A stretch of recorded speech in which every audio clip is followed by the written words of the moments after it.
Hi guys, so welcome to Chiranjeevi Academy once again. So this is Chiranjeevi from Chiranjeevi Academy. Okay guys, the thing is today's topic job, especially bank job. That too 1 year or 1.5 year. Job కొట్టడం ఎలా కదా? ఇది చాలా biggest task స్టూడెంట్కి. Job నిజంగా వస్తుందా? చాలా competition ఉంది కదా! మరి ఈ కాంపిటీషన్ అంతా మనం ఫేస్ చేసి వెళ్ళగలమా? ఇలా చాలా చాలా డౌట్స్ చాలా చాలా మంది స్టూడెంట్స్‌కే ఉండుండవచ్చు. ఉంటాయి కూడా, ఉండాలి కూడా. అప్పుడే కదా మనం ఏం చేస్తున్నామో తెలుస్తుంది. సో, ఇప్పుడు డిగ్రీ కంప్లీట్ అయిపోతుంది చాలామందికి. లేదా చాలామంది డిగ్రీ కంప్లీట్ అయ్యి కూడా ఖాళీగా ఉన్నవాళ్ళు ఉండుండొచ్చు. ఏం చేయాలి నెక్స్ట్ ఫర్దర్‌గా? అయితే బ్యాంక్ జాబ్ లాంటివి ఏదైనా కోచింగ్ తీసుకోవడం, లేదా ఏదో ఒకటి కాంప్రమైజ్డ్‌గా ప్రైవేట్ జాబ్ చేసుకోవడం. లైఫ్ కదా! ఏదో ఒక step either that or this. ఏదో ఒకటైతే చేసుకోవాల్సిందే తప్పదు. ఓకే. కాంపిటీటివ్ ఎగ్జామ్స్ గురించి మాట్లాడాల్సొస్తే, ఫస్ట్ స్టెప్ వేసే టైంలో స్టూడెంట్‌కొచ్చే మెయిన్ డౌట్ ఏంటంటే, నాకు జాబ్ వస్తుందా? రాదా?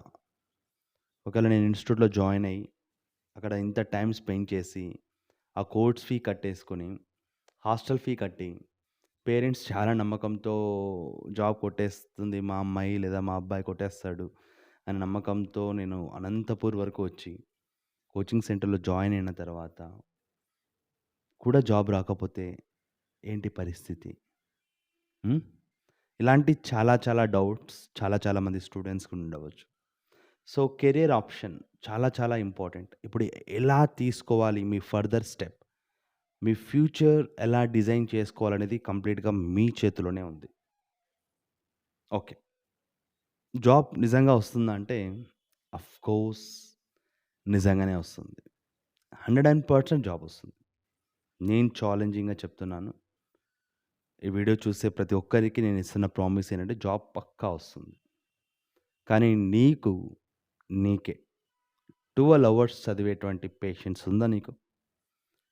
నువ్వేదో ఓన్‌గా చదవొద్దు. ఇన్‌స్టిట్యూట్‌లో 12 అవర్స్ స్పెండ్ చేయాలి. 12-15 అవర్స్ టైం మాది.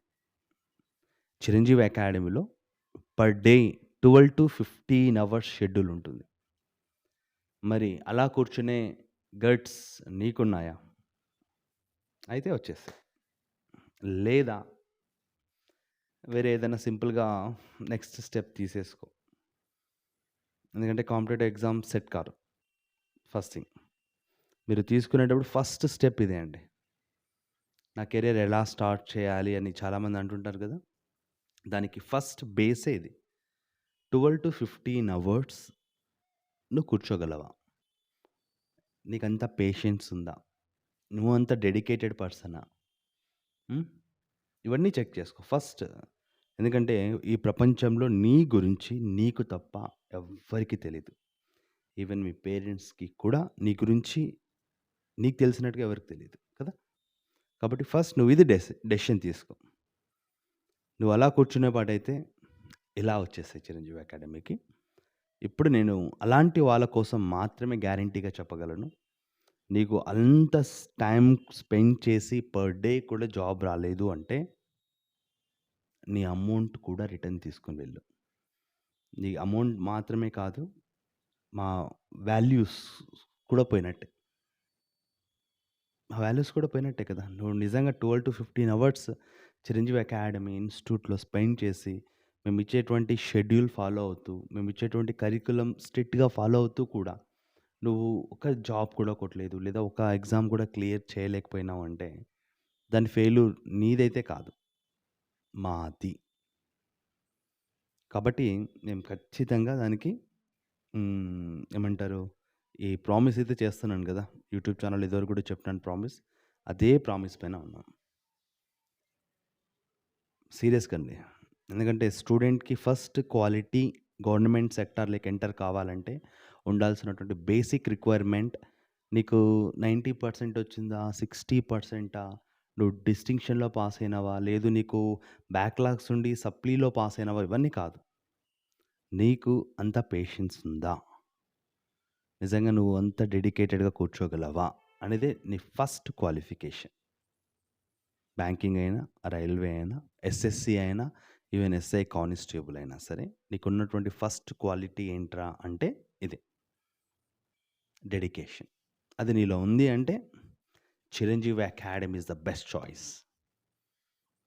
ఎందుకంటే నాకున్న ఎక్స్‌పీరియన్స్‌తో, నాది ప్రాపర్ కర్నూల్, బట్ అనంతపూర్‌లో సెటిల్ అయినాను. నేను అనంతపూర్‌లో 2016 నుంచి చాలా కోచింగ్ సెంటర్స్‌కే వర్క్ చేసినాను. థౌసండ్స్ ఆఫ్ స్టూడెంట్స్ జాయిన్ అయ్యే ఇన్‌స్టిట్యూట్‌లో జాబ్స్ ఎన్నిరా అంటే సింగిల్ డిజిట్ జాబే. చాలామంది ఎంప్టీ హ్యాండ్స్‌తో వెళ్ళిపోయిన వాళ్ళే. లాక్స్‌లో డబ్బులు ఖర్చు పెట్టుకొని కూడా ఎంప్టీ హ్యాండ్స్‌తో, ఇంక కర్ణాటక వాళ్ళు ఆ బ్యాచ్ అయితే చెప్పాల్సిన అవసరం లేదు పాపం. ఎంప్టీ హ్యాండ్స్‌తో వెళ్ళిపోయిన వాళ్ళే. అలాంటి వాళ్ళు నా లైఫ్‌లో చాలామందిని చూసినాను. ఎందుకురా ఇంత అమౌంట్ ఖర్చు పెట్టి వచ్చేసి జాబ్ కొట్టకుండా వెళ్ళిపోతున్నారు? హ్మ్. ఏం మిస్ అవుతుంది అంటే ఇన్‌స్టిట్యూట్‌కి, స్టూడెంట్ మీద ఫోకస్ లేదు. స్టూడెంట్‌కి కెరియర్ మీద ఫోకస్ లేదు. ఎంతసేపున ఇన్‌స్టిట్యూట్ ఎంత ఇన్‌కమ్ వస్తుందని చూస్తుంటుంది. స్టూడెంట్ బయట హ్యాపీగా టైమ్ పాస్ చేస్తా ఉంటాడు. పేరెంట్స్ టైంకి డబ్బులు పంపిస్తా ఉంటాడు. హ్మ్. ఇయర్స్ మళ్ళా ఏమంటారంటే, "టైం ఏంది ఇంత ఫాస్ట్‌గా గడిచిపోతుంది? అప్పుడే కదా ఐబీపీఎస్ ఎగ్జామ్ వచ్చింది. మళ్ళీ ఐబీపీఎస్ ఎగ్జామ్ రాయబోతున్నానేంటి?" హ్మ్. ఇలాంటి సిట్యుయేషన్స్ నేను చాలా చూసినానండి. నాకు నిజంగానే నవ్వొస్తుంది. ఇది చాలా జెన్యూన్‌గా చెప్తున్నటువంటి వీడియో. నా ఎక్స్‌పీరియన్స్ లో ఉన్నటువంటి నా ఎక్స్‌పీరియన్స్‌ని బేస్ చేసుకొని చెప్తున్నటువంటి వీడియో ఇది. హ్మ్. కొంతమంది అసలు ఎందుకు జాయిన్ అవుతారు? ఎందుకు వెళ్ళిపోతారు? క్లారిటీ లేదు. అసలు ఇన్‌స్టిట్యూట్ కూడా పాపం స్టూడెంట్ బాబు ఎందుకు రావడం లేదు అని ఎవ్వరు ఏ ఇన్‌స్టిట్యూట్ కూడా ఏ స్టూడెంట్ వెంట పడదు. బట్ ఇక్కడ చిరంజీవి అకాడమీ ప్రతి స్టూడెంట్ వెంట పడతా ఉంది. అయినా సరే స్టూడెంట్‌కి వాల్యూ లేక స్టూడెంట్ దాన్ని తీసుకోలేకపోతున్నాడు. సార్ టైం మొత్తం మీరే తీసేసుకుంటున్నారు. ఇంత బిజీ షెడ్యూల్ ఇస్తున్నారు మాకు. యెస్. బిజీ షెడ్యూల్ ఇస్తేనే ఇప్పుడు ఉన్నటువంటి ఈ ఎరా ఆఫ్ కాంపిటీషన్‌లో సక్సెస్ వస్తుంది. లేదు అంటే అంతే. ఖేల్ ఖతం దుగ్నం బంద్. వేరే ఏమి ఆప్షన్ లేదు. ఫస్ట్ మీరు మీ పేరెంట్స్‌ని గుర్తుపెట్టుకోండి ఎంతో హోప్స్‌తో వాళ్ళు మిమ్మల్ని ఇక్కడి వరకు తీసుకొని జాయిన్ చేపిచ్చుంటారు. అంతకు మీ పేరెంట్స్ కంటే ఇంకా 10 టైమ్స్ ఎక్కువ మీ కెరియర్ మీద మాకు బాధ్యత ఉంటుంది. 100% మాదే బాధ్యత. నీకు జాబొస్తే నీకంటే ఎక్కువ ఫస్ట్ సాటిస్ఫై, ఎక్కువ హ్యాపీగా ఫీల్ అయ్యేది నేనే. మేమే. సో, నువ్వు ఫెయిల్ అవుతే కూడా అంతే పెయిన్. నువ్వు క్వాలిఫై కాలేదు కదా! ఆ పెయిన్ నీకింతుంటే, ఆ పెయిన్ మాకు చాలా 10 టైమ్స్ ఎక్కువ పెయిన్ ఉంటుంది. నువ్వు ఫీల్ అయ్యేదానికంటే. అంతే మేము ఎక్స్‌ప్రెస్ చెయ్యం అంతే గాని అంత ఉంటుంది. Okay. Coming to the point. So, ఈ వీడియో యొక్క మెయిన్ థీమ్ ఒకటే. నీకు 12-15 అవర్స్ కూర్చునే గట్స్ ఉన్నాయా? వచ్చేసేయి. చిరంజీవి అకాడమీకి వచ్చేసేయి. జాబ్ కొట్టేసి వెళ్ళిపో. 12-15 అవర్స్. నేను ఎగ్జామ్ సెంటర్‌లో చాలామంది స్టూడెంట్స్‌ని కలుస్తా ఉంటానండి. పాపం వాళ్ళు ఏదో 3 అవర్స్ క్లాస్ చెప్పేసి, 3 అవర్స్ క్లాస్ వినేసి, బయటికెళ్ళేసి ఇంగ ఏం చేస్తుంటారో గూడా ఇన్‌స్టిట్యూట్‌కి తెలీదు. అసలు నీ పేరు కూడా ఫ్యాకల్టీకి తెలీదు, మేనేజ్మెంట్‌కి తెలీదు. అలాంటి సిట్యుయేషన్‌లో స్టూడెంట్ ఉండకూడదు కదా! ప్రతి స్టూడెంట్ మీద మేము ఒక క్లియర్ పిక్చర్ ప్రోగ్రామ్ డిజైన్ చేస్తాం ప్రతి స్టూడెంట్ పైన. ఎవ్రీ డే మా షెడ్యూల్ ఎలా ఉంటుంది? మార్నింగ్ 6:00 నుంచి నైట్ 9:00 వరకు బిజీ షెడ్యూల్ ఇస్తాం. మధ్యలో మీకు బ్రేక్స్ కూడా ఉంటాయి. చాలామంది ఎక్కడ మ్యాథ్స్‌లో వీక్ ఉంటారు, ఇంగ్లీష్‌లో వీక్ ఉంటారు, రీజనింగ్‌లో వీక్ ఉండరు. దట్ ఈస్ సెకండరీ థింగ్ అనుకోండి. సో, మ్యాథ్స్ అండ్ రీజనింగ్‌కి స్పెషల్ కేర్. ఎవ్రీడే మాకు ప్రిలిమ్స్ ఉంటుంది. ఎవ్రీడే మెయిన్స్ ఉంటుంది. 365 డేస్. ప్రిలిమ్స్ ఎగ్జామ్ జరుగుతుంది. ప్రిలిమ్స్ ఎగ్జామ్ యొక్క ఎక్స్‌ప్లనేషన్స్ జరుగుతాయి. మెయిన్స్ ఎగ్జామ్ అంటే ఫుల్ లెంగ్త్ మెయిన్స్ ఎగ్జామ్ ఉండదు. మళ్ళీ మీరు కమిట్ అయ్యారా ఇంత. Ah, short mains exam. Everyday 365 days ఉంటుంది. ప్రతిరోజు రీజనింగ్, అర్థమెటిక్, ఇంగ్లీష్ మీద 20, 20, 20, 20 క్వెషన్స్ మీద టార్గెట్ మెయిన్స్ జరుగుతుంది. 365 డేస్. మన టార్గెట్ అంతా మెయిన్స్. ప్రిలిమ్స్ ఎవ్వరైనా క్వాలిఫై అవుతారు. That is second thing. So, ఒక స్టూడెంట్ ఇక్కడ డైలీ 3 ఎగ్జామ్స్ రాస్తాడు. డైలీ 3. ఒకటి మనము India's biggest online textbook పార్ట్నర్‌తో టెక్స్ట్ బుక్ సపోర్ట్‌తో ఉన్నాం కాబట్టి చిరంజీవి అకాడమీ. మన పార్ట్నర్, ఎగ్జామ్ పార్ట్నర్ వచ్చేసి textbook. So, textbook ఇచ్చేటువంటి ఆన్‌లైన్ ఎగ్జామ్ రాస్తారు. చిరంజీవి అకాడమీ ఇచ్చేటువంటి ఆఫ్‌లైన్ ఎగ్జామ్ ఉంటుంది. ఆ ఆఫ్‌లైన్ ఎగ్జామ్‌కి సంబంధించినటువంటి ఎక్స్‌ప్లనేషన్స్ కూడా ఉంటాయి. దాంతో పాటు మెయిన్స్ ఎగ్జామ్ ఉంటుంది. మెయిన్స్ ఎగ్జామ్ యొక్క ఎక్స్‌ప్లనేషన్ ఉంటుంది. And every day good morning current affairs నుంచి హ్మ్, గుడ్ నైట్ వరకు మన షెడ్యూల్ ఉంటుంది. ప్రతిరోజు స్టూడెంట్‌కి ఎర్లీ మార్నింగ్‌లోనే 25 లేటెస్ట్ కరెంట్ అఫైర్స్ ఏం జరుగుతా ఉంది కరెంట్ అఫైర్స్ మీద. కరెంట్ అఫైర్స్ క్లాసెస్ ఉన్నాయి రెగ్యులర్‌గా. అండ్ కరెంట్ అఫైర్స్ హ్యాండ్‌ఔట్స్ కూడా రెగ్యులర్‌గా ఇస్తాం. హ్మ్. ఎప్పుడో మెయిన్స్ కదా క్వాలిఫై అయిన తర్వాత అప్పుడు చూసుకుందామంటే, అప్పుడు చూసుకునేది ఏమీ లేదండి. చూసుకోవాల్సింది అంతే. Sorry to regret that you have not been shortlisted అని మెయిన్స్‌లో మన పేరు చూసుకోవాలి. స్టూడెంట్‌కి నిజంగా ప్రాక్టీస్ చేసే స్టూడెంట్‌కి భయం ఎప్పుడేస్తుందంటే, రిజల్ట్ వచ్చిన రోజు మీ రూల్ నంబర్, పాస్వర్డ్ ఎంటర్ చేసినాక ఒక ఫ్రాక్షన్ ఆఫ్ సెకండ్స్‌లో చూస్తాం చూడండి. ఒకటి congratulation qualified. Sorry to regret that you have not been short listed.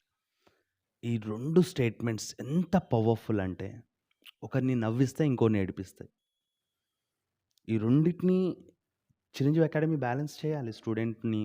అరే! ఎవరైనా క్వాలిఫై కాకపోతే అలాంటి వాళ్ళ సిట్యుయేషన్ కూడా మాకు తెలుసు. ఎంత ఇర్రెగ్యులర్‌గా ఉంటే ఎలా జరుగుతుంది. సో, చిరంజీవి అకాడమీలో కూడా చాలామంది స్టూడెంట్స్ ఇర్రెగ్యులర్‌గా ఉన్నారండి. మేము అది కూడా దానికి సంబంధించిన అటెండెన్స్ కూడా ఉంటుంది. ఎందుకంటే రేపు పేరెంట్స్ వచ్చేసి మమ్మల్ని క్వెషన్ చేయకూడదు కదా! నేను మిమ్మల్ని మీ ఇన్‌స్టిట్యూట్‌లో జాయిన్ చేసిన తర్వాత ఎందుకు అంటే అందరూ ఉండకపోవచ్చు. ఒక 10% ఇర్రెగ్యులర్ స్టూడెంట్స్ ఉన్నారు. వాళ్ళని చూస్తే బాధేస్తుంది. నేను చూసినటువంటి థౌసండ్స్ స్టూడెంట్స్ ఫెయిల్యూర్‌లో వీళ్ళు కూడా వన్ ఆఫ్ ద మెంబర్స్ అవుతారని భయమేస్తుంది. అలాంటి వాళ్ళు కూడా ఉన్నారు. బట్ తప్పదు. బట్ ఈ సర్వీస్ ఇంత సిన్సియర్‌గా ఇచ్చే సర్వీస్ మీరు ఎక్కడ ఏ కోచింగ్ సెంటర్‌లో ఎక్కడ వినుండరు. బయట పెద్ద మార్కెట్ దందానే జరుగుతుంది. బ్యాక్‌గ్రౌండ్ మ్యూజిక్ బ్యాండ్ బజాయించి డీజే సౌండ్ పెట్టేసి హ్మ్. ఇలా పెడితే స్టూడెంట్ వెంటనే అట్రాక్ట్ అయ్యి హెవీ పోస్టర్స్ ఇవన్నీ డ్రామా హెవీ డ్రామాసే జరుగుతా ఉంటాయి. మీరు ఒక్కసారి చిరంజీవి అకాడమీకి విజిట్ కండి. ఇక్కడ ఆల్రెడీ ఎగ్జిస్టెడ్ స్టూడెంట్స్‌తో మింగిల్ కండి. 7 డేస్ క్లాస్ ఫ్రీగా వినండి. First of all go with 7 days class free session. First స్టూడెంట్స్‌తో మింగిల్ కండి. వాళ్ళతో మాట్లాడండి. ఇలా ఇక్కడ జాయిన్ కావచ్చా? లేదా? అని. వాళ్ళ ద్వారా వాళ్ళ ద్వారా వచ్చే వాయిస్‌ని బేస్ చేసుకొని, వాళ్ళ ఫీడ్‌బ్యాక్‌ని బేస్ చేసుకొని మీరు డెసిషన్ తీసుకోండి. ఎందుకంటే ఇది మీ life. Not only amount. Amount మాత్రమే కాదు. ఇది మీ life. Okay. Take a right decision for your bright future. ఏమీ క్వాలిఫికేషన్ లేని వాళ్ళు కూడా ఇన్‌స్టిట్యూట్ రన్ చేస్తున్నటువంటి రోజులివి. So me myself, I'm an ex-development officer of LIC, Life Insurance Corporation of India. I done my MBA in SV University Tirupati in banking and finance, and I have around 13 years of experience in banking sector. Lot of experience IBPS point of వ్యూలో. And I'm a content writer. నేను ఓన్గా reasoning content రాయగలను. Fraction of seconds challenge. మీరు ఏ question అయినా నా personal కావచ్చు, నా యూట్యూబ్ ఛానల్ కావచ్చు, ఏ క్వశ్చన్ అయినా సెండ్ చేయండి. నేను జస్ట్ చూసిన ఫ్రాక్షన్ ఆఫ్ సెకండ్‌లో ఆన్సర్ చేయగలను. That is our capabilities. That is our strength. So, quality లేని చోట, బల్క్‌గా ఉన్న చోట సో, ఏమాత్రం అయ్యో! మీకు తెలియట్లేదండి బయట ఒక పశువుల సంతనే జరుగుతా ఉంది. హ్మ్. సో, ప్లీజ్ మీ లైఫ్ మీ చేతుల్లోనే ఉంది. నాకు రీసెంట్‌గా అంటే కోచ్ ఏమంటారు? ఈ ఎగ్జామ్స్ జరుగుతున్నాయి గదా! ప్రమోషన్స్ సైడ్‌కి వెళ్తా ఉన్నాను అప్పుడప్పుడు. కొంతమంది స్టూడెంట్స్‌ని చూసినాను. ఒకప్పుడు నేను చెప్పినటువంటి కోచింగ్ సెంటర్ స్టూడెంట్స్ ఇక్కడ పాంప్లెంట్లు పంచుతున్నారు. "ఏం బా జాబ్ వచ్చిందంటే" ఇంకా లేదు సార్. ఎన్ని years? 6 years, 5 years above students వాళ్ళే. ఏం జాబ్ చేస్తున్నారంటే పాంప్లెంట్స్ కోచింగ్ సెంటర్ దగ్గర, ఇన్‌స్టిట్యూట్ దగ్గర పాంప్లెంట్స్ పంచేటువంటి జాబ్ చేస్తున్నారు కొంతమంది. కొంతమంది జొమాటోలో వర్క్ చేస్తున్నారు. కొంతమంది ఏదో ప్రైవేట్ జాబ్ కాంప్రమైజ్. కొంతమందైతే ఇంకా స్టిల్ ఎగ్జామ్ సెంటర్‌లో అయితే ఇంగ చాలామంది కనబడుతూనే ఉంటారు. ఇంకా ఫైట్ చేస్తూనే ఉన్నారు. హ్మ్. అదేంటి 'గజిని మహమ్మద్ దండయాత్ర' మాదిరి ఫైట్ చేస్తూనే ఉన్నారు. ఆఫ్‌కోర్స్ వాళ్ళ ప్రాబ్లమ్ ఏంటో తెలీదు మరి. సో, అలాంటి వాళ్ళు దయచేసి మీ సీరియస్‌నెస్ నాకు అర్థమైంది. కాకపోతే మీ ఆహ్, ఎగ్జాక్ట్ ప్లాట్‌ఫార్మ్ దొరకడం లేదు మీకు. మిమ్మల్ని ముందుకు తీసుకుపోయే ప్లాట్‌ఫార్మ్ దొరకడం లేదు. That is the main problem. Okay guys, ఫైనల్‌గా చెప్పేది మళ్ళీ ఒకటే. నీకు 12-15 అవర్స్ చదివే గట్స్ మీకుంటే, మీకు జాబ్ తెచ్చిపెట్టేటువంటి గట్స్ మాకున్నాయి. That's it. Jai Hind. Thank you.